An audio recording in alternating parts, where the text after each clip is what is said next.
So, if you just happen to make $1 million this year, you're potentially paying $400K to Uncle Biden to fund his infrastructure plan to reshape America. Why would you do that? There was no other way. The market reacts to this news immediately, with the S&P 500 slid down 0.9% at close for the day. Do y'all smarty pants out there support Biden's new tax rule? Comment down below and let us know. Also, we will talk about Bank of Canada tightening up their weekly bond purchases. And details of Netflix's disappointing ER. So be sure to stay till the end. Before we kick it off, what can we expect from the market next week? The overall market has pulled back from the recent rally, and data is showing a lot of smart money is flowing out. For the S&P 500, the first level to keep your eyes on is 4,060. If this support level fails to hold, do expect the price to fall into a more significant pullback. The next support is around 40.20 to 40.30. Nasdaq pricing action is very similar to that of the S&P 500. We also need to consider that Apple, Microsoft, Google, and Amazon are reporting earnings next week. So next week is going to be a little volatile. The first support level for Nasdaq is around 13,670. Second support is around 13,300 to 13,400. Small cap outperforms the other indices this week, and we expect this to gain more strength as market rotation is still in place. Also, pay attention to the news. A lot of negative news flowing around that could easily pull down the market. Totally agree. Bank of Canada announced this week they are dialing back bonds purchases starting the week of April 26. The purchase target will be reduced from $4 billion to $3 billion per week. So what does that mean to all the central banks? It means that it's going to create an imbalance of total liquidity. Absolutely. Imagine there is a balance swing with everyone sitting on it, and all of a sudden, one person leaves. That person is going to break the balance and the swing will tilt. That person right now is Canada, who will force all the countries start dialing back on quantitative easing. Oh, I see. Because as Canada tightens QE, Canadian dollar will go strong and cause US dollar to go weak. And that will impact US export and bad for exchange rate for all other countries. Oh well, I mean, someone has to break the ice since QE can't keep going forever. The Bank of Canada has already reduced the pace of purchase once before from 5 billion Canada dollar from last October. As the economy is proving to be more resilient to the second wave of COVID-19, they believe now is a good time for another trim. They believe if they keep purchase bonds at the current scale to fuel the economy, they would have to increase higher interest rates in the future to counteract. They are currently sitting on a historically large budget deficits, estimated 17.5% of GDP. And they don't have the flexibility that the US has. They can keep the printer running and the rest of the world is the one who pays for it.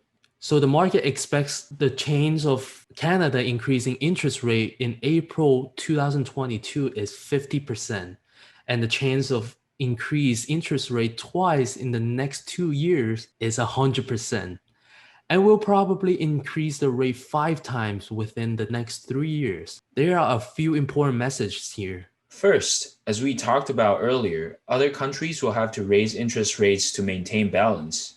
And that will decrease the liquidity, which is bad for the stock market.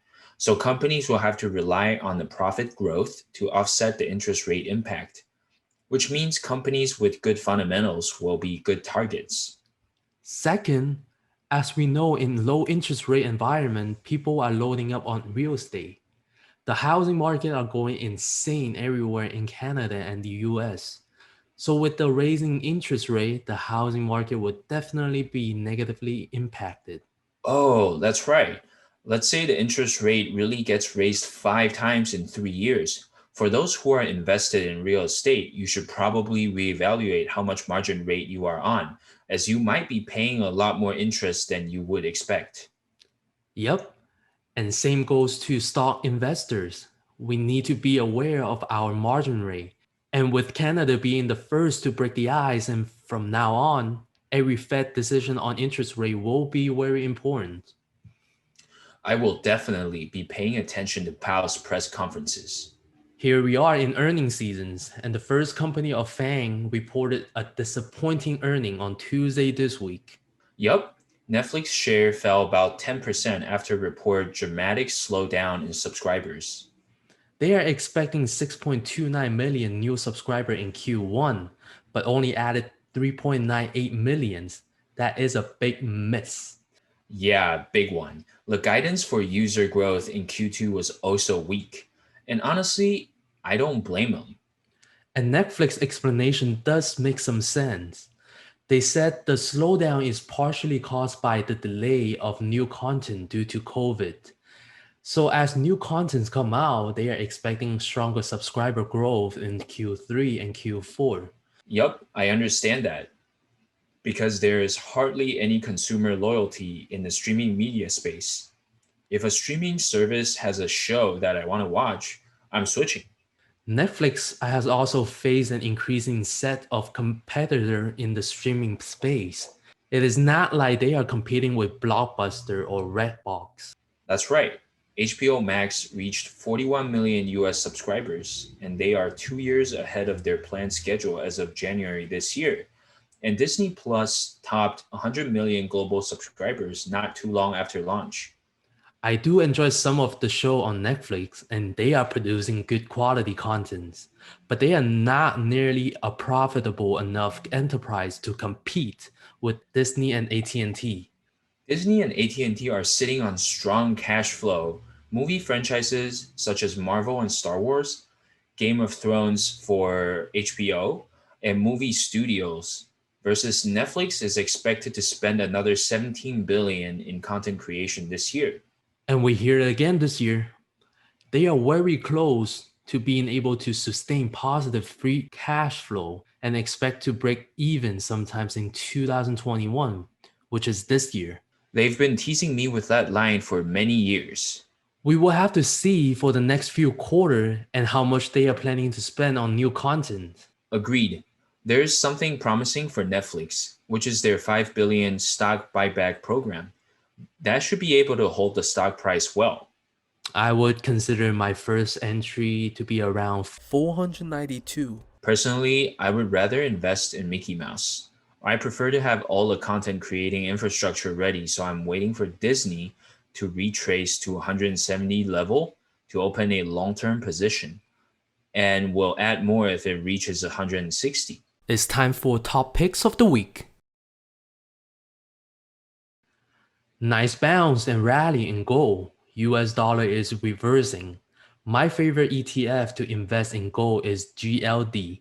Any test back to 164 level is a buy for me. My first pick is Kroger.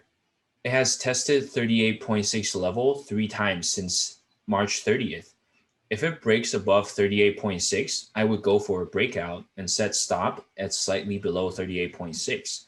I like Kroger since it is a consumer staples, so it will grow with a recovery as well. My next pick is SKLZ. The company offers a very unique and attractive business model, providing platforms for competitive mobile gaming. The reason 70% sell-off is a little unjustified, and I think the current price is attractive to me to open in the positions. My next pick is Big C. I would like to initiate a position below 53.5. I think it has a chance to rise with the rest of the small cap. It would be a short-term trade for me. Thank you for watching. If you find this video helpful, feel free to give us a like and subscribe for more content like this.